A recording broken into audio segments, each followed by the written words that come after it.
Hoje o mundo está assim, está tudo bagunçado, do jeito que o povo gosta e do jeito que o diabo manda.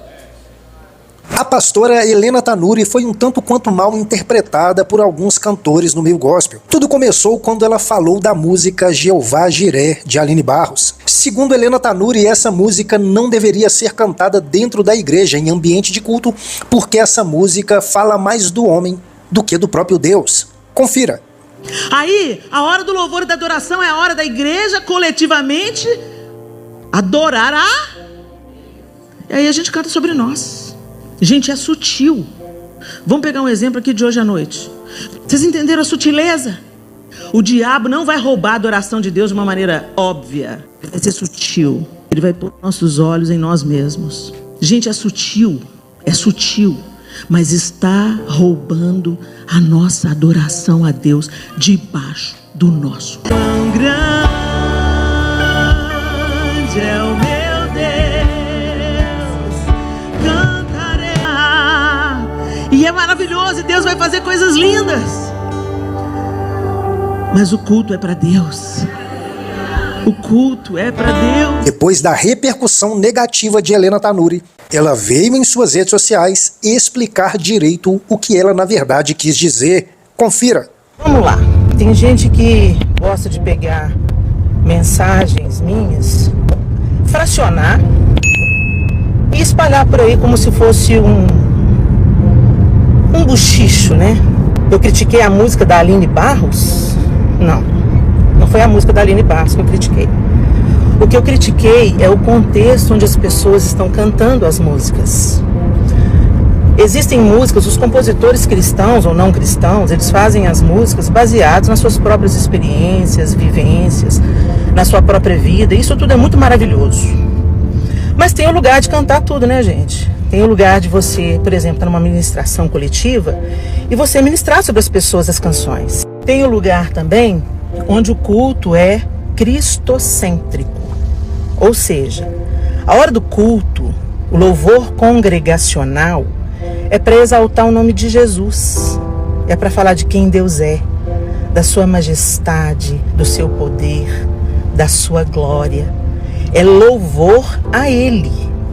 E o que tem acontecido nos nossos cultos? As pessoas têm escolhido para as listas do louvor, da adoração, exaltação ao ego ou à vivência humana.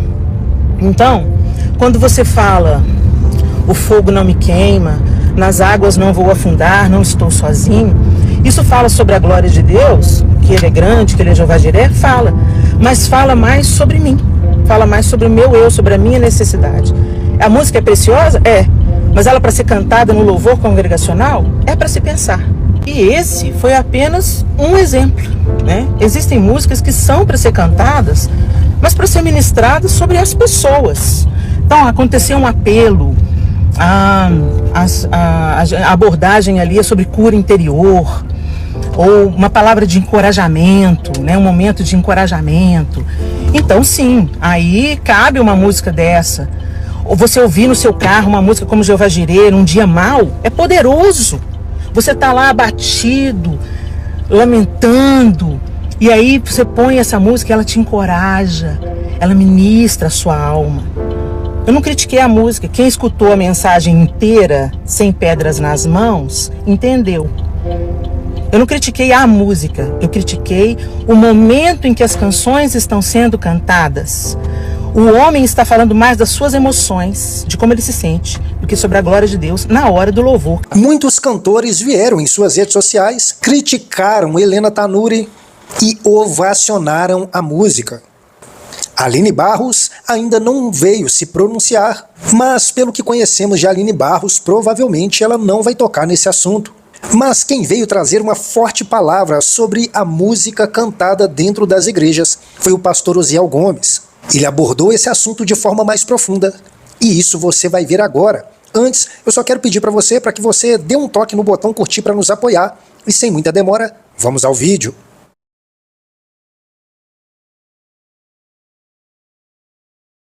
Uma dele antigamente era batalhar contra o pecado. Era ir ao pecador e dizer, olha, Jesus quer te salvar. Pronto, tinha, naquela época, aqui e acolá, a gente ouvia falar na maconha, mas não era nem maconha que eles chamavam. Era, como era? Diamba. Era diamba, quase o nome de uma mulher, diamba, não é? Para não dizer diaba. Olha, escute o que eu vou dizer aqui esta noite para vocês. Escutem bem. Só para vocês terem uma ideia, prefeito. O que eu estou dizendo aqui, pastores, é que naquela época a luta dele era uma luta com uma pessoa que não entendia o evangelho. Era uma luta com uma pessoa que não queria aceitar Cristo. Hoje, qual é o problema para nós, senhores pastores? Ouçam bem o que eu vou dizer aqui. A cultura de hoje é uma cultura infernal. A cultura de hoje é uma cultura diabólica. Vocês não imaginam o que eles ensinam hoje nas escolas com uma cultura que dizem que é cultura social. A cultura hoje ela é tão perigosa, ela é tão maléfica, que ela está matando até a gramática portuguesa. Quando vocês estudam sobre todas essas questões, hoje ninguém sabe mais quem é quem. Hoje ninguém nasce mais homem nem nasce mulher. Hoje o mundo está assim, está tudo bagunçado, do jeito que o povo gosta e do jeito que o diabo manda. Hoje, antigamente você sabia quem era quem, você sabia o que era um menino, sabia o que era uma menina. Hoje não, está tudo bagunçado. E qual é o ensinamento? Não pregue contra isso, porque cada um tem que ser o que deseja ser. A cultura, ela está trazendo isso, outro perigo. Tem irmão que está ouvindo música mundana e imoral e dizendo assim, não tem nada não. Eu estou ouvindo música de um cantor mundano, mas ele está falando é de natureza. Ele está falando da beleza de Deus. Raul Seixas falava também. Só que quando você olha para a história dele, morreu dentro do apartamento dele, cheio de droga, cheio de bebida, cheio de imoralidade. Lutero dizia que você tem que saber por onde é que a água está passando. Eu creio que você não quer que a água na sua casa chegue lá da caixa d'água. Se alguém disser assim, olha, morreu um rato podre lá dentro da caixa d'água, você vai beber a água? Vamos lá, você vai beber a água? Então como é que eu vou ouvir música de um cantor que a vida dele é se prostituir na imoralidade, trair a esposa, viver no pecado? Não, senhores, ele pode cantar a melhor sinfonia do mundo, eu não estou nem aí. Mas a cultura na nossa igreja está desse jeito, tem um bocado de jovem. E os cantores que não estão dando para cantar mundano, eles estão pegando as músicas de cabaré e estão colocando a melodia. Já tem hino aí que é uma sofrência. Um dia desse eu estava cansado demais, eu disse, Darian, eu vou ficar aqui em casa hoje, eu não vou para a igreja hoje não. Aí eu peguei aqui uma caixa de som, não tem aquelas que a gente bota hoje, e botei sertanejo cristão. E aí, meu irmão, taquei e eu deitei na rede. E aí a Dariana disse, vixe, agora tu tá ouvindo música de sofrência? Eu disse, não, aqui é de crente. Ela disse, não, é bom tu baixar isso aí que os vizinhos estão vendo. Rapaz, mas era de sofrência mesmo. Aí pronto, e aí você vai, olha que está doendo, mas está sofrendo, mas você vai lá. Aí lá no finalzinho ele diz, Jesus é a tua vitória. Ou seja, Lutero diz que nós não precisamos pegar as melodias do cabaré para trazer para a igreja. As coisas de Deus, elas são santas. E quem quer avivamento tem que começar com o que é santo, irmãos. Então muito cuidado com essa questão da cultura. E eu vou dizer outra coisa aqui. O que impede um verdadeiro avivamento? Sabe o que é? Conflitos religiosos. Hoje tem crente aqui mesmo. Se o pastor aqui disser uma coisa, ele se zanga e diz, eu vou já abrir uma igreja. É assim? Aí um bocado de crentinho daqui também vão atrás. Aí pronto, aí está aqui governador Luiz Rocha, 100 igrejas, cada uma que saiu de uma só. Aí 10 crentinhos lá cantando, não é assim? Como é que vem o avivamento?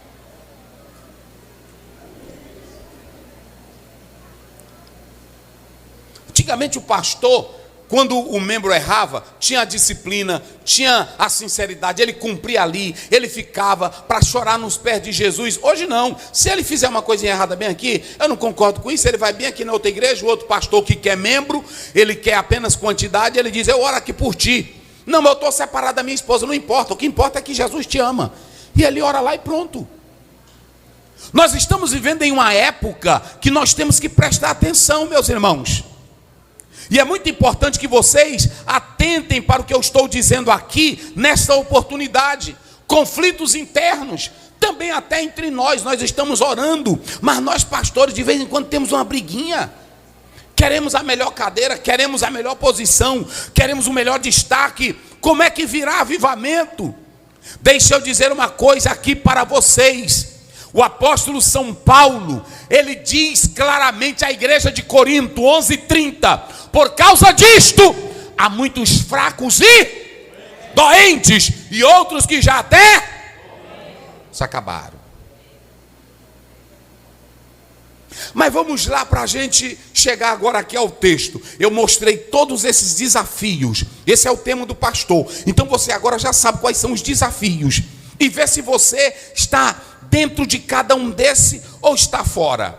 Agora vamos pegar uma igreja. Olhem para cá. Como é o nome da igreja que eu li aqui esta noite? O nome da igreja, quem se lembra?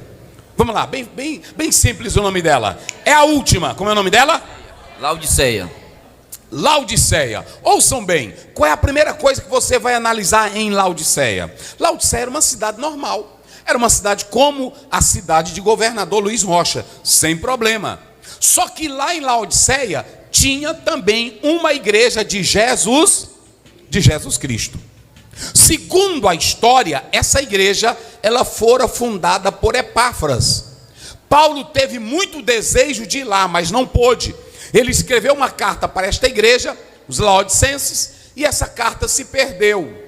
Não encontraram essa carta. Mas a primeira coisa que você vai analisar aqui é que essa cidade, ela tinha 3 pontos importantes.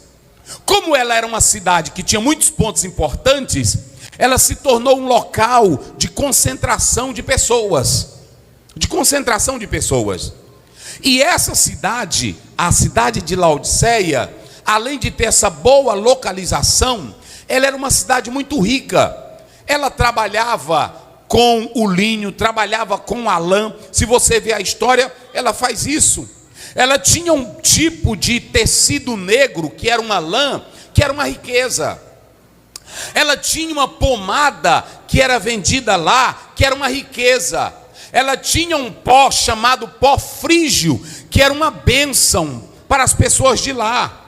Tinha uma escola de medicina famosa. Se vocês atentarem para a história desta cidade, ela era uma cidade importante, ela era uma cidade rica, e tudo isso atraía pessoas para esta cidade. Só que essa cidade, se vocês analisarem, além dessa riqueza que a cidade dava, ela tinha uma condição maravilhosa. Qual era a condição? Ela dava bons empregos para os habitantes dela. Ela dava vida agradável aos habitantes dela. Ela tinha uma condição de dar orgulho para os moradores daquela cidade. Eu estava agora em um país e lá eu conversei com um brasileiro. Eu disse, por que você não quer mais voltar para o Brasil? Ele disse, pastor, o salário no Brasil é 1.300, não é isso? 1.300. Um salário lá vale 5.600 reais. O salário mínimo. Olha a dignidade. Um salário mínimo lá fora, nesse país, corresponde a 5.600 reais. Ele disse, olha pastor, aqui eu vivo bem. O filho dele anda de BMW. Coisa que no Brasil não vai acontecer nunca com ele. Então existem cidades que dão boas condições de vida.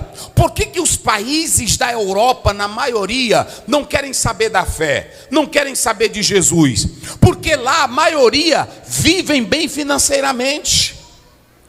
Mas também, a boa parte dos países de lá, o número de suicídio é grandioso. Porque não é só dinheiro, não é só título, não é boa fama, não é boa cidade que dá alegria. O que traz alegria para a cidade é a presença gloriosa de Jesus.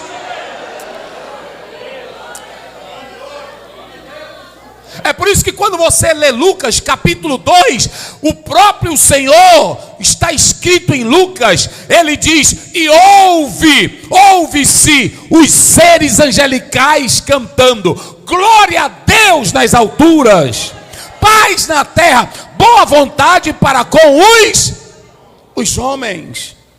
Não basta apenas ter casa boa, não basta apenas ter dinheiro, não basta apenas ter posição. Mas na cidade, essa cidade era maravilhosa. Tinha esse colírio aí que era bom para os olhos, curava, salvava as pessoas. Agora tem uma coisa: quando você atenta para essa cidade, você vai analisar que tinha uma igreja nessa cidade. Digam comigo, tinha uma igreja. Tinha uma igreja. Diga mais forte, tinha uma igreja. Mais forte, tinha uma igreja. Como era o nome dela? Como era o nome dela? Deixa eu dizer uma coisa para vocês e os senhores aqui esta noite. Laodiceia, pastores, não tem um problema de doutrina. Ouçam bem, igreja. Laodiceia não tem um problema de doutrina. Se você ler, o Senhor não reclama de doutrina nesta igreja. A igreja de Éfeso, Apocalipse 2, tinha um problema. Faltava o quê? Faltava o quê? O primeiro, amor. A outra igreja tolerava mas essa igreja aqui, pastores, ela não tinha um problema doutrinário. Essa igreja aqui, o Senhor não acusou ela de falta de amor. Essa igreja aqui, o Senhor não acusou ela de heresia. Ou seja, a igreja de Laodiceia, ela não tinha problema, digam comigo, ela não tinha problema de quê? De amor. Ela não tinha problema de quê? De idolatria. Ela não tinha problema de quê? De heresia. Ela não tinha problema ela não tinha problema bíblico de nada. Deixe o seu comentário aí. Não deixe de se inscrever em nosso canal. Ative o sininho para receber todas as nossas notificações. Dê um toque no botão curtir. E eu estou esperando por você aqui no próximo vídeo.